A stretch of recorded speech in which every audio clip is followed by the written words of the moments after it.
नमस्कार साथियों, जय पीएससी एकेडमी के ऑनलाइन यूट्यूब चैनल पे आपका स्वागत है। अभी हमारा जो सीरीज लेके आ रहा है हम लोग एग्रीकल्चर्स, जो कि आजीविका मिशन का पहला पार्ट था, पहला जो सिलेबस में लिखा हुआ पहला लाइन था, उसको हम क्या कर रहे हैं, पूरा आजीविका पढ़ने के बाद अंतिम में लेके आ रहे हैं। और उसका एक पार्ट आपका जो आया होगा जिसमें हमने हरित क्रांति को इंट्रोड्यूस किया था, क्या होता है, कैसे कैसे इसका विश्व में प्रभाव हुआ और इसमें कौन कौन से फैक्टर हैं।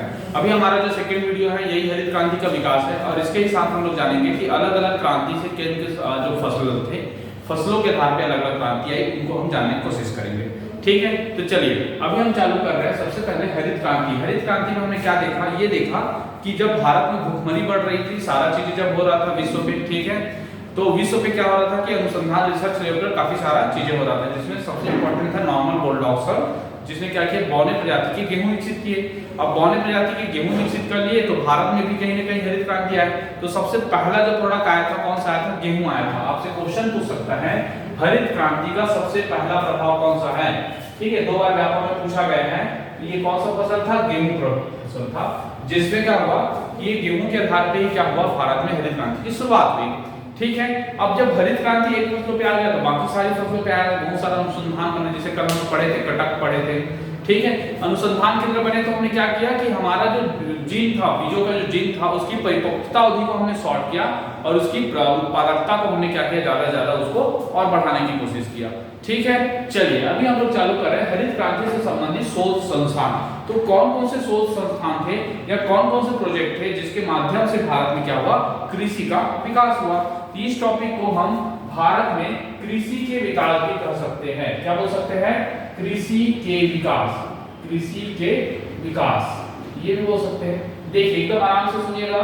सबसे पहले 1929, ठीक है, देखिए 1929 की बात कर रहे हैं। 1929 क्या था कि भारतीय कृषि अनुसंधान केंद्र की स्थापना हुई। कई बच्चे इसे आईसीआर बोलते हैं, जनरली इसको आईसीआर के नाम से जाना जाता है, Indian council of agriculture research. क्या नाम है इसका, Indian council of agriculture research. ठीक है, 16 जुलाई 1929, ये मेंस के सिलेबस में लिखा हुआ है, साफ पीएससी मेंस के सिलेबस में, प्लस एग्रीकल्चर यहां भी आता है आपको। सबसे पहले आईसीआर की रिपोर्ट आती है, ठीक है, इस साल कितना उत्पादन हुआ। आईसीआर क्या करता है, एग्जाम भी लेता है, जो इंडियन एग्रीकल्चर जो रहता है ना, उसमें जैसे कि पीएटी होता है, प्री एग्रीकल्चर टेस्ट होता है, ऐसे ही एआईपीएटी होता है, ऑल इंडिया एग्रीकल्चर टेस्ट। ठीक है, ये कौन कराता है, आईसीआर कराता है। ठीक है, ओके, जिसमें अच्छे एग्रीकल्चर कॉलेज है वहां पे एडमिशन लिया जाता है। तो 16 जुलाई 1929 में बना हुआ था। उस समय कौन थे, अंग्रेज लोग थे। तो अंग्रेज लोग ने इसका नामकरण क्या किया था, imperial college of agriculture. Imperial college of agriculture. Imperial का मतलब क्या होता है भाई, यहाँ पे होता है राजशाही। क्या होता है, राजशाही, राजशाही ना, इंपीरियल मतलब होता है राजशाही। जैसे कि उनका बैंक था, एसबीआई को पढ़े थे हमने, इंपीरियल बैंक ऑफ इंडिया। हाँ, तो इंपीरियल कॉलेज ऑफ एग्रीकल्चर था, ये 1929 में बना हुआ था 16 जुलाई को। इसका बाद में पुनर्गठन किया गया, कब किया गया, 1965 में किया गया। ये बात भी ध्यान देंगे, 1965 में इसका पुनर्गठन किया गया। और मुख्यालय क्या था भाई, तो मुख्यालय क्या था, नई दिल्ली। नई दिल्ली इसका मुख्यालय है। ठीक है, हाल ही में क्या हुआ, इनके लिए एक प्रोजेक्ट चलाया जा रहा है आईसीआर के थ्रू, ठीक है, जिसका नाम था मेरा गांव मेरा गौरव। नाम क्या है, मेरा गांव मेरा गौरव, मेरा गांव मेरा गौरव। ठीक है, ये होता क्या है, तो ये क्या करते हैं, किसानों को अपडेट किया जाता है। किसानों को क्या करते हैं हम लोग, अपडेट करते हैं। ठीक है, तो किसानों को अपडेट करने के लिए प्रोजेक्ट का नाम क्या है, मेरा गांव मेरा गौरव। ठीक, अब हम थोड़ा सा और बढ़ते हैं और इसमें देखते हैं 1951 पे प्रथम पंचवर्षीय में, ठीक है, कृषि विकास को लक्ष्य रखा गया था। कब, 1951 में। ठीक है, कृषि विकास को, ये जो पंचवर्षीय योजना है इसका हम एक वीडियो लेके आने वाले हैं, जैसे एग्रीकल्चर खत्म होगा इसके बाद हम देखेंगे पंचवर्षीय योजना। ठीक, क्योंकि यह भी कहीं ना कहीं भारत का जो ग्रामीण विकास है उसमें महत्वपूर्ण भूमिका निभाए हैं, अलग अलग पंचवर्षीय योजना। 1952 में क्या हुआ, कृषि को विकास रखा गया था, किसमें, 1951 पे। ठीक है, तो आप लोग जैसे पढ़ेंगे, जैसे कि फर्स्ट हो गया, सेकंड हो गया, थर्ड हो गया, फोर्थ, अलग अलग पंचवर्षीय योजना चलता है। तो 1952 से चालू हुआ था ये और 57 तक चलेगा। ठीक है, ये 57 से चालू होगा, 65 तक चलेगा, ऐसा था। ठीक है, ये 65 से चालू हो गया, 1964 में खत्म हो गया था, 65 में। ठीक है, तो ये देखो 1 4 6 क्या बनेंगे, 1 4 6। 1 4 6 में कौन सा प्रोजेक्ट था, तो कृषि को उद्देश्य रखा गया था। पहली पंचवर्षीय योजना, चौथी पंचवर्षीय योजना और छठवीं पंचवर्षीय योजना में कृषि को ही उद्देश्य रख के भारत में पंचवर्षीय योजना का विकास किया गया था। ठीक है, पंचवर्षीय योजना के माध्यम से था। दूसरा जो था वो था भारी उद्योग था। जब नेहरू जी आए थे और उसने कोशिश किया कि भारत का विकास में एग्रीकल्चर पे डेवलपमेंट करना है और दूसरा किस पे करना है, भारी उद्योगों पे। भारी उद्योग मतलब बड़ा बड़ा उद्योग लगाया था। इसी चरण पे हमारा जो बीएसपी है इसकी स्थापना हुई थी। ठीक है, भिलाई स्टील प्लांट का। तीसरा वाला जो चरण था, ठीक है, ये आत्मनिर्भर बनने की बात कर रहे थे कि अब हमें क्या करना है, आत्मनिर्भर टेक ऑफ करना है। हम लोग क्या कर रहे हैं, अपनी गाड़ी को टेक ऑफ पोजीशन पे लेके जाना है। लेकिन 1962 से 65 के बीच में ही 62 में क्या हुआ, चाइना युद्ध हो गया और 65 में क्या हो गया, पाकिस्तान युद्ध हो गया। इस वजह से हमारी जो एग्रीकल्चर था, हमारा जो इकोनॉमी था वो पूरा नीचे गिर गया। ठीक है, और 1965 तक ही ये खत्म हो जाता है, ये पंचवर्षीय योजना। ठीक है, फिर उसके चौथी पंचवर्षीय योजना फिर आता है और उसके बाद आपका छठी पंचवर्षीय योजना। ये 3 पंचवर्षीय योजना जो एग्रीकल्चर को टारगेट किया हुआ है, इसको याद रखेंगे। फिर 1952 में क्या हुआ, तो एक सामुदायिक विकास कार्यक्रम आ गया था। सामुदायिक विकास कार्यक्रम क्या होता है, एक तो एक्चुअली इसमें 2 प्रोजेक्ट चला था, राष्ट्रीय विकास विस्तार सेवा, देखिए इसके साथ जोड़ रहा हूं, राष्ट्रीय विकास विस्तार सेवा, राष्ट्रीय विकास विस्तार सेवा। ये 2 प्रोजेक्ट भारत में एक साथ लॉन्च हुआ था। वो क्या रहा था आप समझेंगे कि जब अमेरिका, भारत आजाद हुआ तो हमने क्या किया कि हमने देखा कि कुछ देश बहुत ज्यादा आगे बढ़ चुके हैं। तो वो कौन कौन से देश थे, जैसे अमेरिका था, जर्मनी था, फ्रांस था, ये सब देश आजाद हो चुके थे और आगे भी बढ़ चुके थे। तो भारत ने सोचा कि क्या वहां पे कैसे ऐसे, जब आजाद हुआ, जैसे कि अमेरिका 1666 में आजाद हुआ था, ठीक है, 1776 में, सॉरी, हाँ, तो मतलब उस दौरान जब हुआ आजाद, ठीक है, 1666 में अमेरिका आजाद हुआ, 1789 में फ्रांस आजाद हुआ, तो वो लोग ने कैसे किया अपनी सोसाइटी के डेवलपमेंट के लिए। तो सोसाइटी के लिए डेवलपमेंट पे ये रिसर्च में आया कि समुदाय के आधार पे विकास करना है। समुदाय का मतलब क्या होता है, पर्टिकुलर एरिया जहाँ पे क्या होते हैं, समाज को अगर हम किसी क्षेत्र के साथ जोड़ दें उसे समुदाय क्या होते हैं। तो समाज आधारित हम डेवलपमेंट करने की बात कर रहे थे और उस जो चरण था जिसको अमेरिका में चला था, जिसके आधार पे हमने भी क्या किया, सामुदायिक विकास कार्यक्रम की शुरुआत किया 1952 में, सामुदायिक विकास कार्यक्रम। और एक क्या चला था, राष्ट्रीय विकास विस्तार सेवा। ये दोनों जो विकास की बात करी थी, तो पहली बार एक कॉन्सेप्ट आता है जिसके कई सारे बच्चे पढ़ते हैं, जिसे हम बोलते हैं विकास खंड का कॉन्सेप्ट। क्या आया था, विकास खंड का कॉन्सेप्ट आया था, इधर लिख रहा हूं विकास खंड। ठीक है, विकास खंड का कॉन्सेप्ट आया था 1952 में। और मजे की बात है कि विकास का कॉन्सेप्ट अभी भी चल रहा है। जैसे ब्लॉक डेवलपमेंट ऑफिसर हो गया, तो वो कौन है, वो विकास अधिकारी होता था, block education office, block development video का पोस्ट था। ठीक है, तो ये चल ही रहा था 1952 में। सामुदायिक विकास कार्यक्रम, जो समुदाय के आधार पर हम क्या करेंगे, विकास करेंगे। 1960-61 के आते आते गहन कृषि जिला कार्यक्रम चला था। गहन कृषि मतलब हो जाएगा आपका, देखिए एग्रीकल्चर हो जाएगा, एक डिस्ट्रिक्ट हो जाएगा, प्रोग्राम हो जाएगा, IADP बोलते हैं इसको। 1960 से 61 तक चला था IADP का मतलब क्या हो जाएगा, इंटीग्रेटेड एक्सेलरेटेड, इंटीग्रेटेड होगा जहां तक है, हाँ ठीक है, चलो। तो IADP चला था कब, 1960 में। 1963 में राष्ट्रीय सहकारी विकास निगम चला था। राष्ट्रीय सहकारी विकास निगम ये कब आया था, 1963 में आया था। सहकारी विकास निगम आया, इसी के साथ साथ हमने क्या आया था, बीज निगम भी आया था, बीज निगम, राष्ट्रीय बीज विकास निगम। तो बीज निगम को भी याद रखेंगे 1963 में। ठीक है, मैं यहाँ पे अखबार की बातें को लिख दिया हूँ। हाँ, कृषि पुनर्वित निगम आया था, एक और कॉर्पोरेशन बना था, कृषि को क्या करना है, पुनर्वित करना है करके। ठीक है, ये सारा डेवलपमेंट हुआ था। अभी हम हसबंदी जो ये जो प्रथा चली थी, जिसमें हमारे जो भारतीय संविधान में पहला अमेंडमेंट हुआ था, वो भी पढ़ेंगे, जिसमें हम 3 चीज लेके चलते हैं। एक होता है हथबंदी, एक होता है चकबंदी और एक क्या होता है आपका हथबंदी चकबंदी। ये 2 मेन मेजर कॉन्सेप्ट थे। हथबंदी का मतलब क्या होता है कि पहला जब अमेंडमेंट हो गया था तो उसमें ये कोशिश किया गया कि सारे जमीनों किसी सीमित वर्ग के पास ना हो, बाकी सारे किसानों में भी बटे। इस वजह से कुछ लिमिटेशंस डिसाइड किए गए थे कि एक राजा के पास 25 एकड़ से ज्यादा जमीन नहीं होगा, या ठीक है, या इससे ज्यादा जमीन नहीं होगा, ऐसे करके, ताकि आम लोगों के पास जमीन आ जाए और सरकार उसको क्या करे, एक राजा के पास जैसे 200 एकड़ की जमीन है, 500 एकड़ की जमीन है, तो उसको क्या करता था, हथियाता था, गवर्नमेंट एक्वायर करता था और उसको मात्र 50 एकड़ 60 एकड़ छोड़ के बाकी जमीन को किसानों को वितरित करता था। इसको बोलते हैं हथबंदी कानून।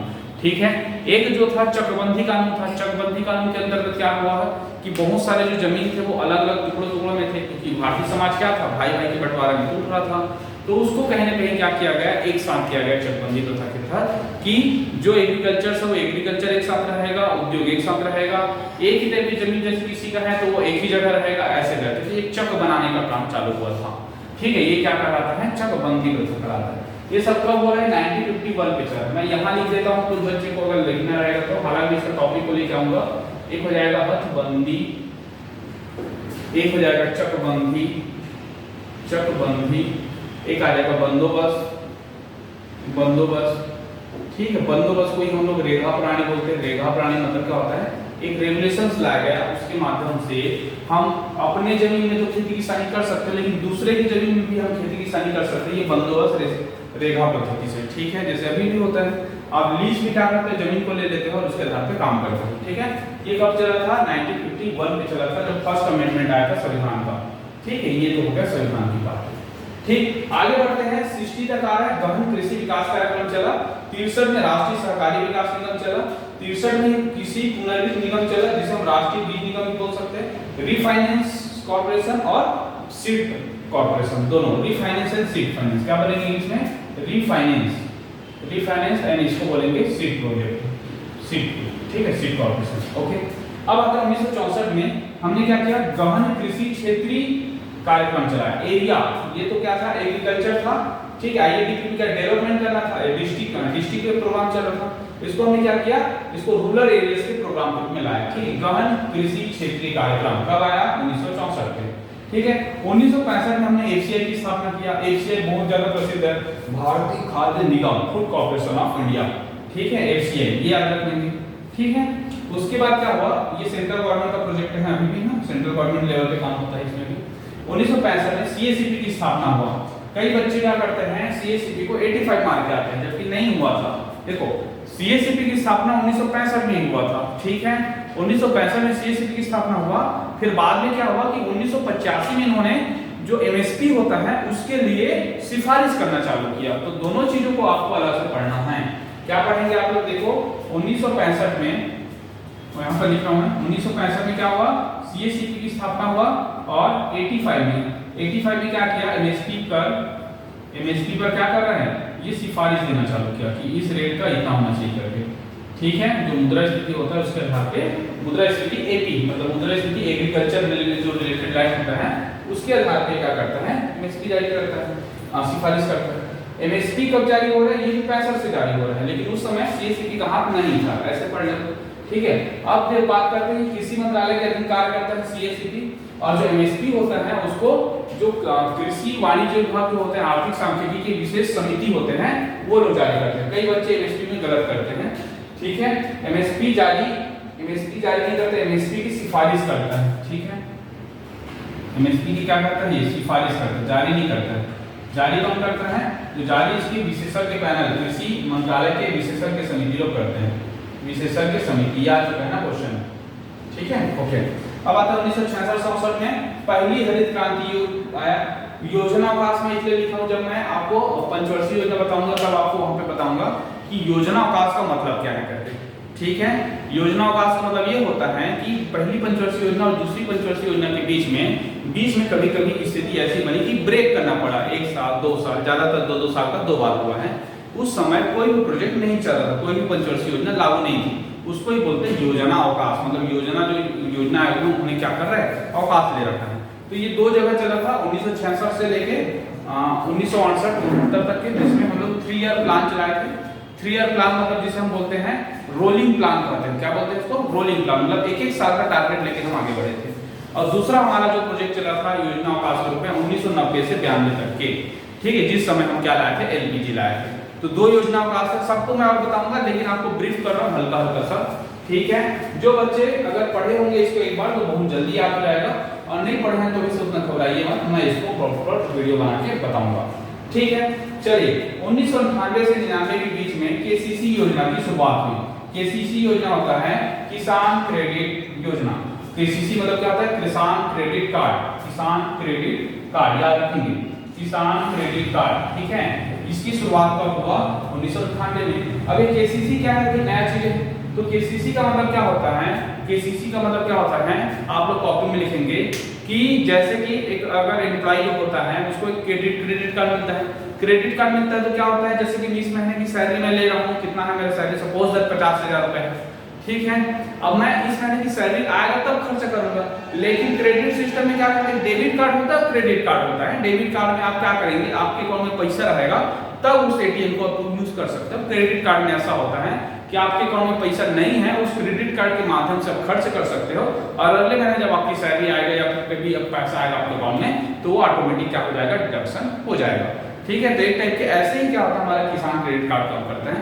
जैसे अभी क्या चल रहा है, अभी आषाढ़ आने वाला है, तो बहुत सारे लोग क्या करेंगे, उर्वरक लेके रखे रहेंगे, रासायनिक उर्वरक हो गया, या लोन लेके रखेंगे कि भाई मेरे को 1 लाख चाहिए खेती किसानी के लिए। अब फिर क्या करेंगे, जब उसके अकाउंट में पैसा आएगा, मतलब उसके अकाउंट में जब पैसा आएगा, जब धान बेचेगा तब आएगा उसके अकाउंट में पैसा, तो उस समय क्या करेगा, उस जो पैसा था वो केसीसी के माध्यम से कट जाएगा। सिंपल कॉन्सेप्ट है बहुत। तो ये जो योजना कब आया था, 98 में आया था, ठीक है। अभी 1 अप्रैल 2014 से छत्तीसगढ़ में क्या हो चुका है, क्रेडिट जो केसीसी लोन है वो 0% हो चुका है, मतलब आपको ब्याज देना ही नहीं है, आप पटाएंगे नवंबर में, पैसा अभी लेके रखे हो ऐसा, ठीक है। उसके बाद देखते हैं 1999 से 2000 के बीच में, तो राष्ट्रीय कृषि बीमा योजना, क्या नाम है, राष्ट्रीय कृषि बीमा योजना, national agriculture insurance planning, NAIP, ठीक है, नेशनल एग्रीकल्चर इंश्योरेंस प्लानिंग, ये चालू हुआ था 1999-2000, ठीक है। उसके बाद आता है 2004 में, इंश्योरेंस कंपनी वाली कंपनी थी ये राष्ट्रीय कृषि बीमा योजना, बाद में इसको इंटीग्रेटेड राष्ट्रीय कृषि बीमा योजना आएगा, बाद में सबके सब प्रधानमंत्री फसल बीमा योजना में जुड़ जाएगा, ठीक है। जिसके बाद एक इंटीग्रेटेड करके और आएगा उसमें, ओके। 2004 में हमारा पहला कृषक आयोग या किसान आयोग की स्थापना हुआ। किसान आयोग की स्थापना कौन कर रहे हैं, तो एमएस स्वामीनाथन। ये कौन है भाई एमएस स्वामीनाथन, तो एमएस स्वामीनाथन को भारत में हरित क्रांति के जनक कहे जाते हैं, क्योंकि वो एक कृषि वैज्ञानिक थे, और उस समय जैसे कि वहां पे नॉर्मल बोरलॉग सर अच्छा काम कर रहे थे, इसी प्रकार भारत में ये जो कौन अपने एमएस स्वामीनाथन ने बहुत अच्छा काम किया, ठीक है। इसकी मुख्यालय क्या है भाई, इसकी मुख्यालय है नई दिल्ली, ठीक है, नई दिल्ली। और ये 2 फंड उस समय लॉन्च करवाए थे जब किसान आयोग की स्थापना हुई थी, तो हालांकि बहुत सारे सर्विस दिया था, बहुत सारी सिफारिशें किए थे। खासतौर पर इनकी एक सिफारिश अभी जो हम लोग पढ़ते हैं, किसानों की आय को एमएसपी से 1.5 गुना मिलना चाहिए। एमएसपी कितना होना चाहिए, तो लागत मूल्य से 1.5 गुना होना चाहिए बोला था। क्या बोले थे, स्वामीनाथन रिपोर्ट की सिफारिश क्या है, ऐसे करके क्वेश्चन आएगा, तो आपको क्या लेना है, आपको जो लेना है, ठीक है, मैं कहां पे लिखूं, यहां पे लिख देता हूं, ठीक है, यहां पे लिख देता हूं। देखो क्या बोल रहे हैं, एमएसपी कितना होना चाहिए, तो लागत मूल्य से 1.5 गुना होना चाहिए बोलते हैं, लागत मूल्य से 1.5 गुना, 1 सही 2, ठीक है, कितना होना चाहिए, लागत मूल्य से 1.5 गुना चाहिए, कॉस्टिंग प्राइस से, ठीक है। ये स्वामीनाथन सर की रिपोर्ट है, और कहीं ना कहीं ये बहुत कई बार विवाद भी होता है, कई बार चर्चित रहता है, तो ये स्वामीनाथन सर की रिपोर्ट भी याद रखेंगे आप, ठीक है। चलिए, ये हो गया 2004 तक की कहानी, ओके। अब 2006 में बाद में हम लोग पढ़ेंगे, पहले इसको रिवाइज कर लेते हैं एक बार। देखिए 1951 पे क्या हुआ है, हमारा प्रथम पंचवर्षीय में कृषि विकास के लक्ष्य रखा गया है 1951 में। 1952 में सामुदायिक विकास कार्यक्रम की स्थापना हुई, सामुदायिक विकास कार्यक्रम का। 1960 में गहन कृषि जिला कार्यक्रम की शुरुआत हुई, जिसे IADP बोलते हैं। 1963 में राष्ट्रीय सहकारी विकास निगम की स्थापना हुई, सहकारी विकास निगम की, और इसी समय हमें पुनर्वित निगम जिसे रिफाइनेंस कॉर्पोरेशन और सीड कॉर्पोरेशन की स्थापना हुई, ठीक है। 64 में गहन कृषि क्षेत्रीय कार्यक्रम की शुरुआत हुई। 65 में FCI की स्थापना हुआ, ठीक है, और इसी समय क्या बना हमारा CACP बना, ठीक है।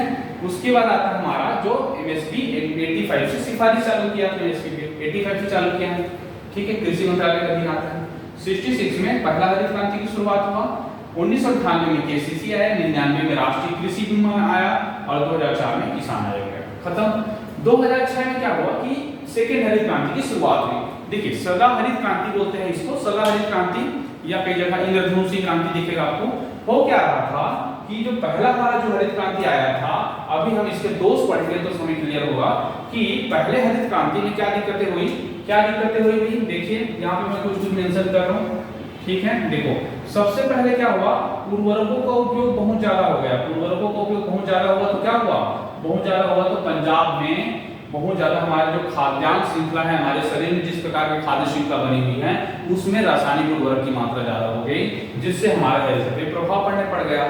एकदम बेसिक एग्जांपल बता रहा हूँ आपको। अभी का जगह है भटिंडा। भटिंडा से अमृतसर के लिए, भटिंडा से चंडीगढ़ के लिए ट्रेन चलती है, ठीक है। भटिंडा से चंडीगढ़ के लिए ट्रेन चलती है। बहुत ज्यादा उर्वरक उपयोग हुआ था पंजाब में, क्योंकि हरित क्रांति जो था नॉर्थ इंडिया में बहुत जल्दी इंप्लीमेंट हुआ, क्योंकि वहाँ किसान लोग रईस भी थे, एरिया भी बहुत अच्छा था, इंप्लीमेंट भी बहुत सही हुआ गवर्नमेंट का, है ना। और हमारा नहर, रासायनिक उर्वरक और टेक्नोलॉजी का भी उपयोग बहुत हुआ, ज्यादातर ट्रैक्टर हार्वेस्टर वहीं से बन के आते हैं। नुकसान क्या हुआ ये पढ़ने के बाद है कि क्या हुआ कि रासायनिक उर्वरक का बहुत ज्यादा उपयोग हुआ तो खाद्यान्न श्रृंखला हमारा प्रभावित हुआ। तो वहां पे एक ट्रेन चलती है भटिंडा से लेकर चंडीगढ़ तक के। वो जो ट्रेन है उस ट्रेन में बताते हैं कि वो ट्रेन केवल इसलिए चलता है कि वहां पे केवल कैंसर के मरीज जाते होते। देखो इतना ज्यादा कैंसर फैला हुआ है वहां पे भटिंडा से। तो भटिंडा से चंडीगढ़ के लिए ट्रेन चलती है, ठीक है, डेली जो कैंसर पीड़ितों के लिए चलाया जा रहा है। इस मात्रा पे कैंसर हुआ है वहां पे, तो कहीं ना कहीं हमारी हेल्थ पे बहुत ज्यादा प्रभाव पड़ा उर्वरकों के माध्यम से। दूसरा क्या प्रभाव पड़ा, हमारा जो मृदा था, मृदा प्रदूषण बहुत ज्यादा हो गया। मृदा में क्या हो गया, रासायनिक उर्वरक उपयोग करेंगे तो उसमें क्या होता है, हवा और जीवांश की मात्रा कम हो जाती है। हालांकि तात्कालिक रूप से तो प्रभावित रहता है, लेकिन कल के डेट में मृदा का जो पोषक तत्व है वो प्रभावित हो जाता है और वहां से क्या होता है, बंजरपन की शुरुआत हो जाता है। कई जगह इसका मरुस्थलीकरण के रूप में देखने को मिला, ठीक है, ओके। ये सारा चीजें भी आपको कहीं ना कहीं इसके डिसएडवांटेज में से हैं, ठीक। तो हमने क्या बोला कि जब इतना ज्यादा डिसएडवांटेज हुआ पहला हरित क्रांति का, तो अब एक नया हरित क्रांति लेके आएंगे, नया क्रांति लेके आएंगे जो सदा हरित क्रांति होगा। सदा हरित क्रांति का मतलब क्या होता है कि हमें क्या करना है, जैव विविधता, सतत विकास पे बहुत ज्यादा बल देना है। सतत विकास का मतलब क्या होता है कि ऐसा विकास करना है कि कल भी रहे, ठीक है। हम बहुत ज्यादा पेट्रोल के माध्यम से ट्रैक्टर चला रहे हैं, पेट्रोल खत्म हो गया तो सतत विकास होगा क्या, नहीं होगा। और हम क्या कर रहे हैं, जो ऑर्गेनिक खेती है, ठीक है, जिसमें हम कम से कम रासायनिक तत्वों का उपयोग करें, रासायनिक जैसे खाद हो गया, रासायनिक दवा हो गया, रासायनिक बीज हो गया, ये सारे चीजों का कम से कम उपयोग करें, तो इस सबको हम बोल सकते हैं सतत विकास, ठीक है। तो इसी को बोला गया सदा हरित क्रांति, मतलब हरा भरा हमेशा रहे। तो इसको इंद्रधनुषी क्रांति भी बोलते हैं, ठीक है। इसके अध्यक्ष कौन थे, तो इसके जो अध्यक्ष थे उस समय के तत्कालीन राष्ट्रपति थे हमारे sir APJ Abdul Kalam sir, ठीक है। एपीजे अब्दुल कलाम इसके अध्यक्ष थे और एमएस स्वामीनाथन भी इसके मेंबर रहे थे, ठीक है, ओके।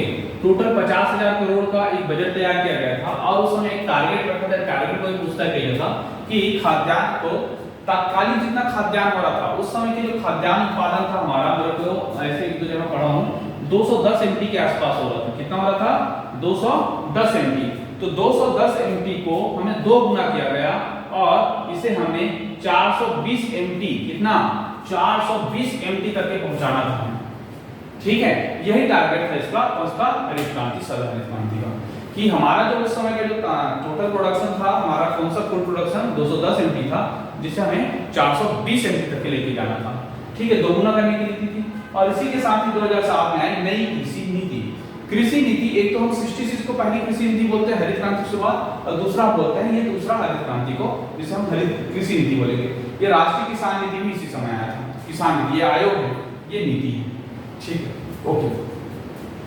अब जो कृषि नीति है, राष्ट्रीय किसान जो नीति बना, उसमें क्या किया गया कि उसमें 3-4 चीजों को फोकस किया गया था, ठीक है। देखिए जैसे जैसे लिखा है वैसे ही पढ़ रहा हूँ। इसमें बहुत ज्यादा इंपॉर्टेंट ये किया गया कि हमें क्या करना है, अब एग्रीकल्चर के जो विविधीकरण को बढ़ावा देना है। एग्रीकल्चर में क्या करना है, विविधीकरण करना है। मतलब क्या होगा आपका, मछली पालन, ठीक है, जैसे गाय पालन हो गया, पशुपालन हो गया, या अलग अलग जितने जैसे मधुमक्खी पालन हो गया, ये जो अलग अलग जो ये पालन होता है उन सबको बढ़ावा दिया गया और अलग अलग क्रांति आई है। कब आई, 2007 के बाद से ज्यादातर देखने को मिलती है, ठीक है। याद रखेंगे, नहीं तो पहले हरित क्रांति और श्वेत क्रांति बस आया था, इसके बाद अब हर क्रांति आ रहा है, अलग अलग तरह की क्रांति है।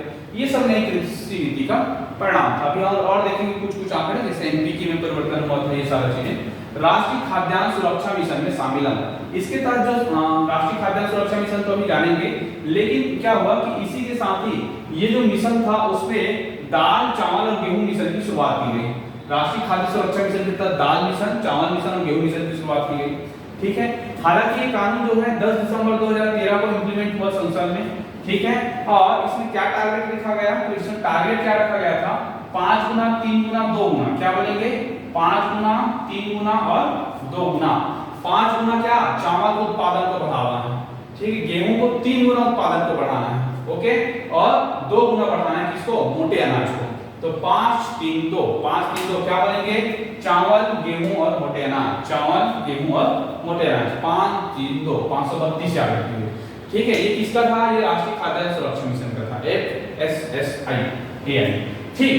कब लागू हुआ, 10 दिसंबर 2013 को, ठीक है। चलिए तो हम इसको एक बार रिवाइज कर लेते हैं, क्या क्या पढ़ रहे हैं। 2006 में पढ़े हमने हरित क्रांति, सदा हरित क्रांति, इंद्रधनुष की क्रांति बोलेंगे, APJ अब्दुल कलाम और MS स्वामीनाथन को 50 करोड़ सब याद रखना है। क्या कर रहे हैं हम लोग, खाद्यान्न को तत्कालीन, ठीक है, जितना भी उत्पादन हो रहा था उससे 2 गुना करना है, 210 MT से 420 MT तक। और क्या कर रहे हैं हम लोग, नई कृषि नीति आई है और किसान नीति लेके आए हैं, जिसमें हम बोल रहे हैं कि हम क्या करेंगे, कृषि के विविधीकरण को बढ़ावा देंगे, पशुपालन, उद्यानिकी पालन, सब चीज को हम क्या करेंगे, एक्सप्लोर करेंगे, जिससे किसानों के पास क्या रहेगा, आय के बहुत सारे सोर्स रहेंगे, ठीक है। राष्ट्रीय खाद्यान्न सुरक्षा मिशन के अंतर्गत 3 हमने मिशन और चालू किए, दाल, चावल और गेहूं मिशन, और 10 दिसंबर 2000 को यह अधिनियमित हुआ है, जिसमें 532, 5 गुना चावल को, 3 गुना गेहूं को और 2 गुना मोटे अनाज को बढ़ावा देने के लिए रखा गया था, लक्ष्य रखा गया था, ये सारा चीज, ठीक है। ये हो गया कौन सा, इतना तक के पार्ट। अब हमारा जो दूसरा जो पार्ट है, ठीक, उस पार्ट में आते हैं जिसमें भारत में कृषि क्रांतियों के उपनाम को हम लोग पढ़ रहे हैं, क्योंकि क्या हुआ, 2007 के बाद राष्ट्रीय कृषि नीति और नई कृषि नीति के तहत, किसान नीति के तहत कृषि के विविधीकरण को बढ़ावा मिला, और जब बढ़ावा मिला तो क्या हुआ, अलग अलग क्रांति आया, अलग अलग कल्चर आया। कई जगह आपको क्रांति दिखेगा, कई जगह कल्चर दिखेंगे।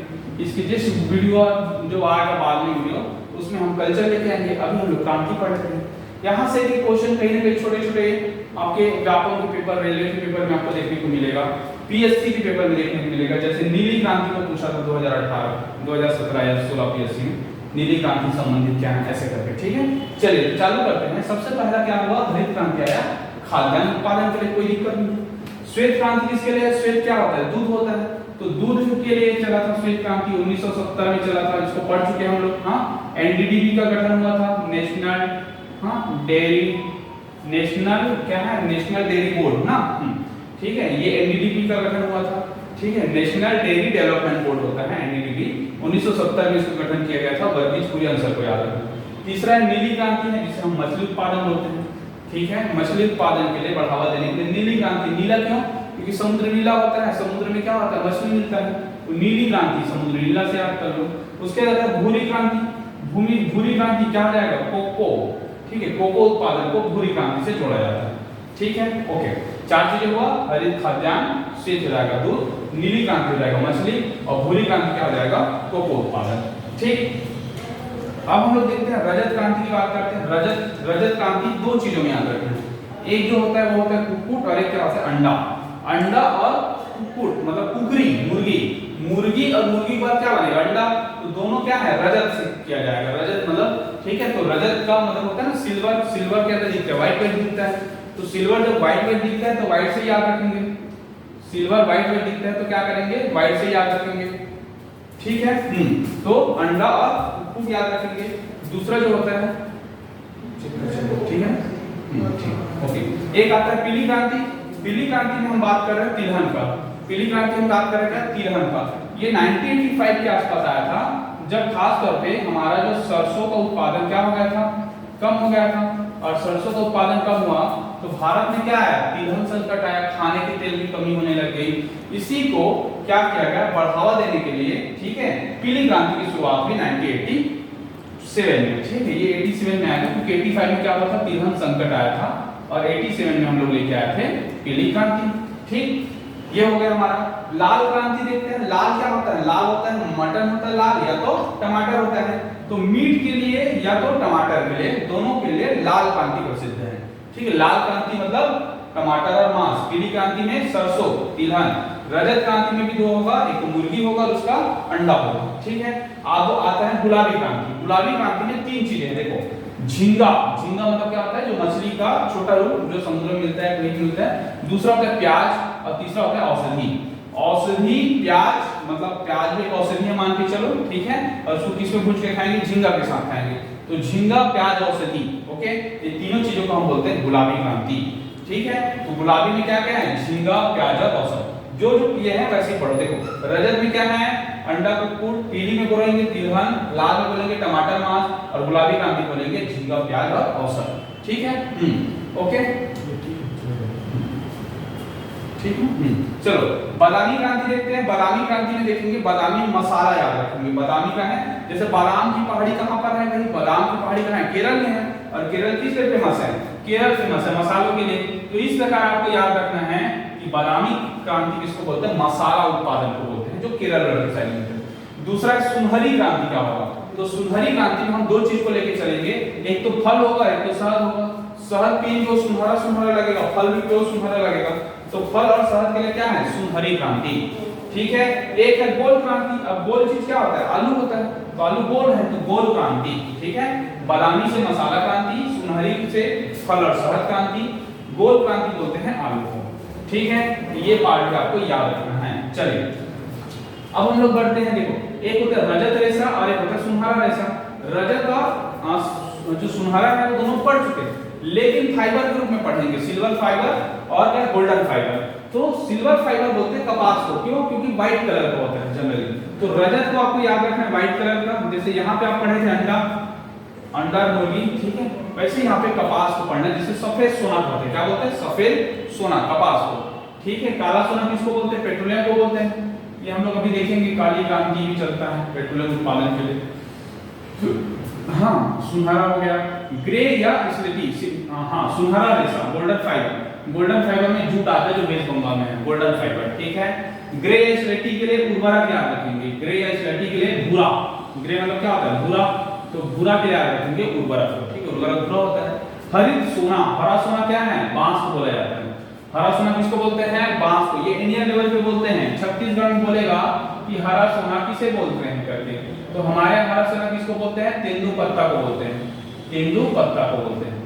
ठीक है, हरित सोना बांस को बोलते हैं और छत्तीसगढ़ में किसको बोलते हैं, तेंदू पत्ता को बोलते हैं। तो इसमें कंफ्यूज नहीं करना है अपने को। ठीक है, मूंग क्रांति। मूंग क्रांति मोटे अनाज को। कोई आदमी जब मोटा होता है वो क्या होता है, बोलना बंद कर देता है, तो इस वजह से मूंग क्रांति बोलते हैं इसको। मूंग क्रांति मतलब क्या हो जाएगा, मोटे अनाज, मोटे अनाज को बढ़ावा देने के लिए। परामनी क्रांति ये नया चीज है, भिंडी उत्पादन के लिए, इसको बिल्कुल याद रखना है। परामनी क्रांति किसके लिए, भिंडी के लिए। ठीक है, एक है इंद्रधनुषी क्रांति। इंद्रधनुषी क्रांति क्या होगा, सभी क्षेत्रों के उत्पादन में वृद्धि के लिए लाया गया है। सभी क्षेत्रों के उत्पादन में वृद्धि के लिए क्या लाया गया है, इंद्रधनुषी क्रांति। ठीक है, चलिए एक बार फिर रिवाइज करते हैं। रजत रेशा बोलने से कपास, सफेद सोना बोलते हैं। सुनहरा रेशा बोलने से जूट उत्पादन हो जाएगा। ग्रे या स्लेटी बोलने से उर्वरक हो जाएगा। ठीक है, हरित सोना बोलने से क्या हो जाएगा, बांस हो जाएगा। लेकिन छत्तीसगढ़ में हरित सोना किसको बोलते हैं, तेंदू पत्ता को बोलते हैं। ठीक है, मूंग क्रांति बोलने से क्या हो जाएगा आपका, मोटे अनाज, मोटे अनाज। परामनी क्रांति बोलते हैं, भिंडी उत्पादन से संबंधित है, लेडी फिंगर, परामनी क्रांति। ठीक है, परामनी, परामनी पैसा देना पड़ेगा भिंडी लेने के लिए, परामनी। ठीक है, पॉकेट से पैसा देंगे, भिंडी निकलेगा, ऐसे आता है। और इंद्रधनुष क्रांति सभी क्षेत्रों के उत्पादन के लिए है, जो कि मैंने यहाँ पे बता चुका हूँ। ठीक है, इस प्रकार का होता है, अलग अलग क्रांति आई। इसके बाद एक कल्चर वाला टॉपिक और है, उसको और पढ़ेंगे हम लोग। अभी देखते हैं हरित क्रांति के विकास की बात करते हैं। इसका 3 चरण चला था भारत में हरित क्रांति का। पहला चरण जो चला था वो 1964 से लेकर 80 तक के चला था, जिसमें प्रारंभिक चरण बोलते हैं। फिर उसका दूसरा चरण चलाया गया 81 से लेकर 95 तक के चलाया गया, और उसके 95 के बाद से अधिक वाला है वो तीसरा चरण के रूप में बोलते हैं। ठीक है, तो देखिए क्या होता है कि 64 से लेकर 80 तक की जब चला भारत में, तो उस समय केवल नॉर्थ इंडिया पे चला था। किस पे चला था, नॉर्थ इंडिया, उत्तर भारत में चला था। खासतौर पे पंजाब, हरियाणा, यहाँ पे बहुत अच्छा इंप्लीमेंट हो पाया था। बट साउथ में क्या था, अभी भी अछूता था, या हमारे जो छोटे राज्य छत्तीसगढ़ हो गए, इसमें हमेशा से छूता रहा। यहाँ 1980 के अभी 2000 के बाद ही थोड़ा बहुत विकास हुआ एग्रीकल्चर का। इससे पहले ना तो फाइनेंस का दिक्कत था, ना तो मोटे मोटे अनाज थे। ठीक है, मोटे अनाजों पर ज्यादातर ये किया जाता था, और कई जगह क्या किया जाता था कि हमारे जो टेक्निक थे वो नहीं था, बिल्कुल टेक्निक नहीं था। सिंचाई की व्यवस्था हो गया, बीजों में ज्यादा बहुत दिक्कतें था, बंजर हो जाते थे जमीन। ठीक है, ये सारी चीजें 1981 से लेकर 95 तक की बात को दूसरे हरित क्रांति कहा गया, जब साउथ इंडिया में लाया गया, दक्षिण भारत में लाया गया। ठीक है, दक्षिण भारत में लाया गया। और तीसरा जो चला था 1995 के बाद से चला था, 1995 के बाद से चला था। ठीक है, ये 3 ईयर पे आपको याद रखना है हरित क्रांति के विकास का चरण। ठीक, तो इस प्रकार हमारा जो सेकेंड पार्ट था हरित क्रांति का वो कंप्लीट होता है। इसके बाद एक और पार्ट आएगा जिसमें हम हरित क्रांति के जो प्रभाव रहे हैं, हरित क्रांति के जो दुष्प्रभाव रहे हैं जिससे हमें हानि हुआ, वो सारा चीजें लेके आएंगे। ठीक है, तब तक के लिए हमारे इससे बाद पूरा एग्रीकल्चर का मैं पढ़ाऊंगा, मतलब लेंगे हम लोग 5-6 लेक्चर लेंगे, कोशिश करेंगे इसको और डिटेल में पढ़ने का। ठीक है, ताकि आपको इंडियन ज्योग्राफी या इंडियन इकोनॉमी में एग्रीकल्चर ना पढ़ना पड़े। ओके, आप एडीओ के माध्यम से, क्योंकि एग्रीकल्चर से ही क्या होता है, ग्रामीण विकास निकलता है, तो हम इस पे बहुत अच्छा काम करना चाहते हैं और बहुत अच्छे से पढ़ना चाहते हैं। ठीक है, ओके, तो हमारे जो इस बार का जो कंटेंट है उस पर आप लोग ज़्यादा से ज़्यादा लाइक कीजिएगा, शेयर कीजिएगा, सब्सक्राइब कीजिएगा। ओके, और अपनी कॉपी प्रॉपर मेंटेन करते चलिए। ठीक है, ओके, थैंक यू। अभी आप स्क्रीनशॉट ले सकते हैं, हम लोग रुकते हैं। ठीक है।